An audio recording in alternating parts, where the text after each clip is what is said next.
ایاک نعبد و ایاک نستعین۔ میرے پاکستانیوں، بڑی تیزی سے اسلام آباد میں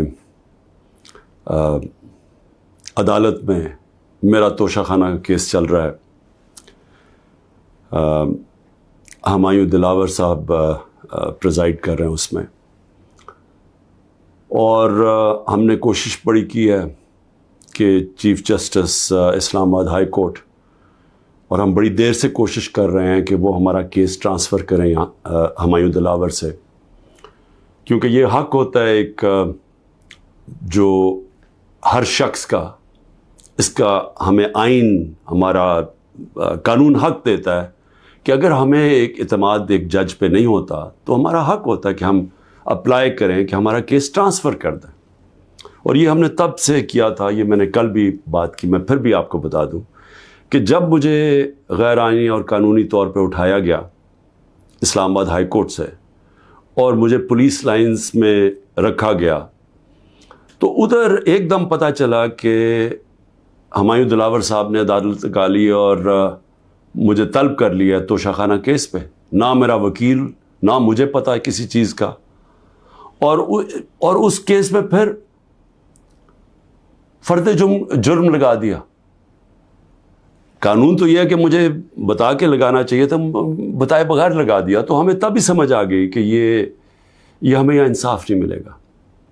تو اس کے اگلے دن ہم نے تب سے اپلائی کیا اسلام آباد ہائی کورٹ میں ٹرانسفر کا۔ اب میں بات کر رہا ہوں 12 مئی کو، یہ تقریباً اب سمجھ لیں کہ 3 مہینے گزرنے لگے، تب سے اپلائی کیا ہوا ہے، اور کوشش کرتے گئے کہ ہمارا کیس اس عدالت سے نکالا جائے۔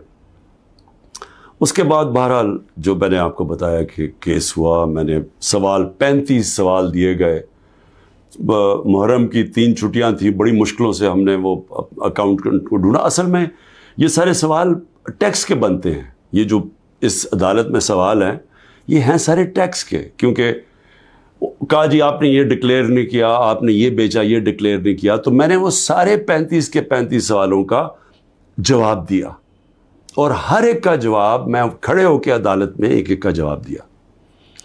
تو وہ جو ایک جگہ، اور انہوں نے سرکاری 2 گواہ پیش کیے، اب سرکاری گواہ کیا انہوں نے گواہی دینی تھی، تو ہم نے کہا کیونکہ وہ جو جواب ہیں اس کے لیے میرے اکاؤنٹنٹ کی ضرورت ہے، کیونکہ ایک 40 سال سے میرے اکاؤنٹنٹ وہی فرم ہے، میرے پاس جو پیسے آتے ہیں، جو میرے خرچے ہوتے ہیں وہ میں ان کو بتا دیتا ہوں، وہ پھر ٹیکس فارمز بھر دیتے ہیں، وہی الیکشن کمیشن کی فارمز بھرتے ہیں، وہی ویلتھ ٹیکس جو ہوتا ہے وہ بھرتے ہیں، تو ان کے پاس سارا ریکارڈ ہوتا ہے۔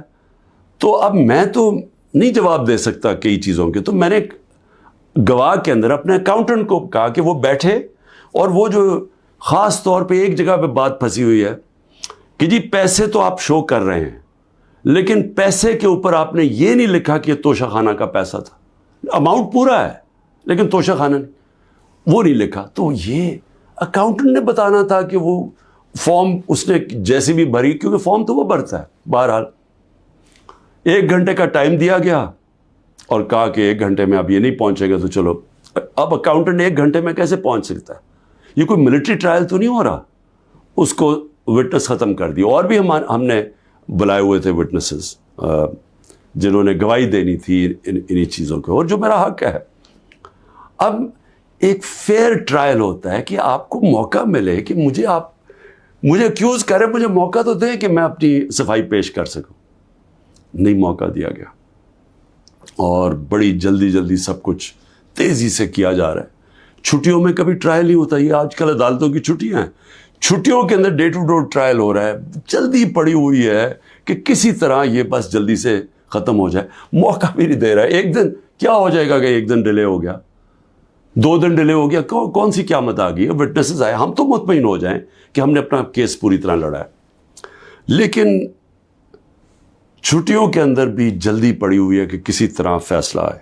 حالانکہ ہم سپریم کورٹ میں بھی ہیں، اور اسلام آباد ہائی کورٹ سے مجھے کہنا پڑتا ہے کہ میں کافی مایوس ہوں کہ وہ نہ فیصلہ کرتے ہیں، وہ کھینچتے بھی جاتے ہیں، وہ پورا موقع دے رہے ہیں کہ یہ جب فیصلہ آ جائے، یعنی اگر ہم نے ٹرانسفر کا اتنی دیر اپلائی کیا ہوا ہے تو کم از کم فیصلہ تو کریں، وہ کرتے بھی نہیں ہیں. بہرحال وہاں بھی ان کو بھی میں نے کہا، بڑی دیر کا کہا ہوا ہے کہ ہمیں چیف جسٹس اسلام آباد ہائی کورٹ پہ مجھے کوئی اعتماد نہیں ہے.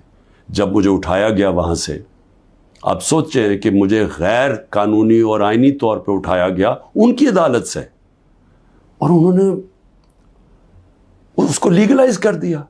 یعنی اصل میں تو ان کو اللیگل کرنا چاہیے تھا، سپریم کورٹ کو تو جانے کی نوبت نہیں ہونی چاہیے تھی. ان کی عدالت میں بیٹھا ہوں، شیشے توڑ کے، ڈنڈے مار کے، وکیلوں کو مار کے، وہ بیچارہ رجسٹری سٹاف ان کو ڈنڈے مار کے، اور مجھے گھسیٹ کے لے گئے وہاں سے ان کی عدالت سے.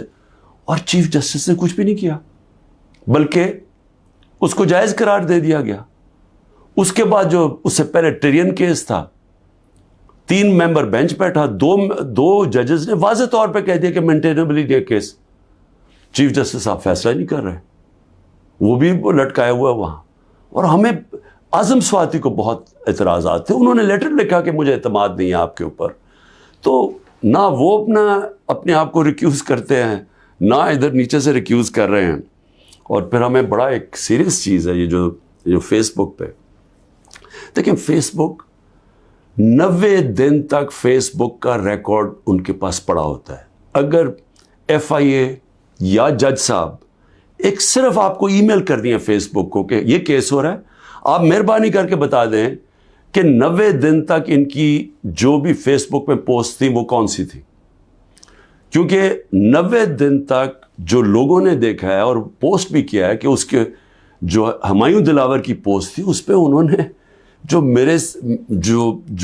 ان کا میرے متعلق پوسٹ کی ہوئی ہیں، وہ تو اگر کوئی بھی دیکھ لے تو مجھے تو ان سے انصاف نہیں مل سکتا.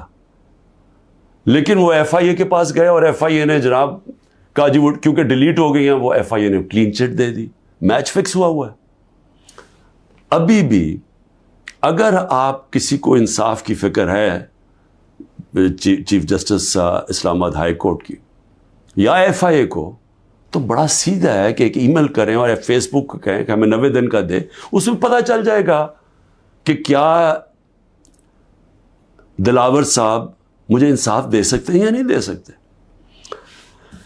میں اس کے بعد دوسری بھی بات کرنا چاہتا ہوں، کیونکہ یہ تو اب دیکھتے ہیں، یہ بڑی تیز سپیڈ سے چل رہا ہے.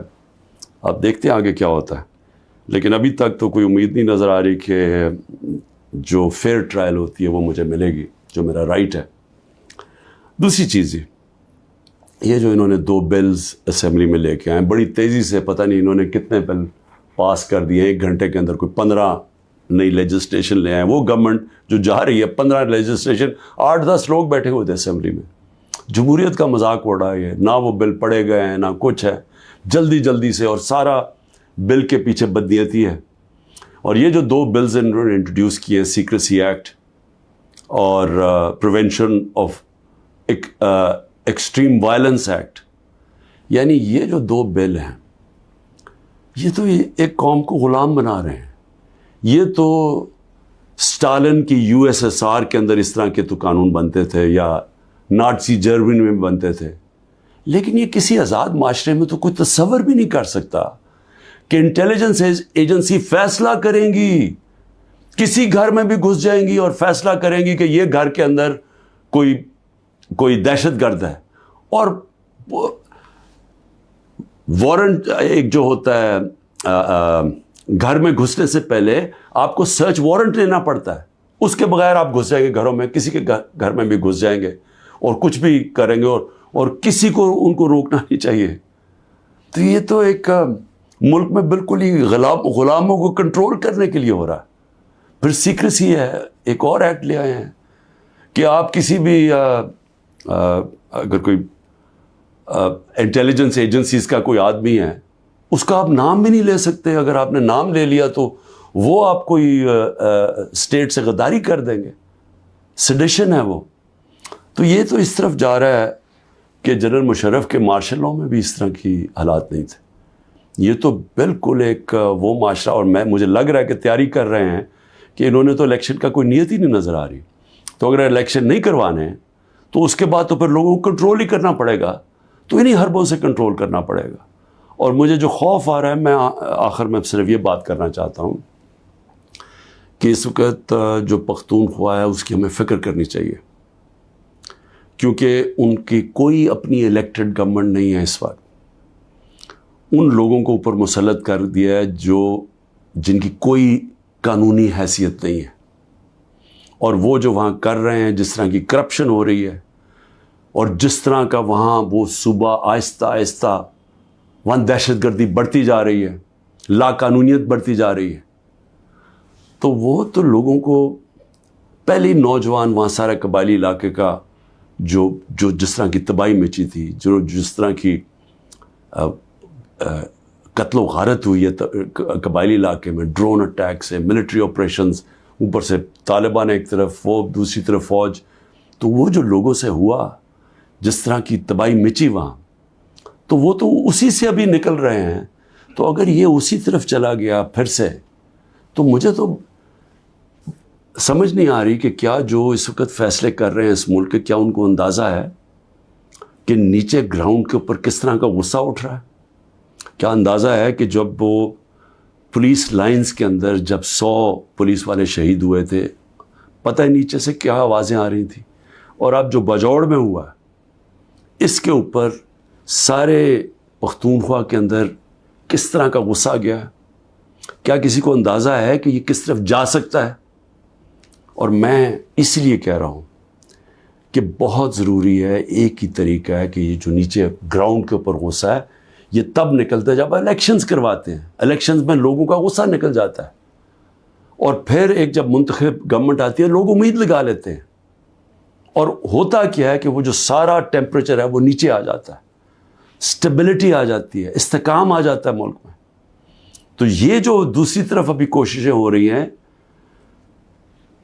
جو لوگ اس ملک میں جن کا جینا مرنا ہے ان کو خوف آنا شروع ہو گیا.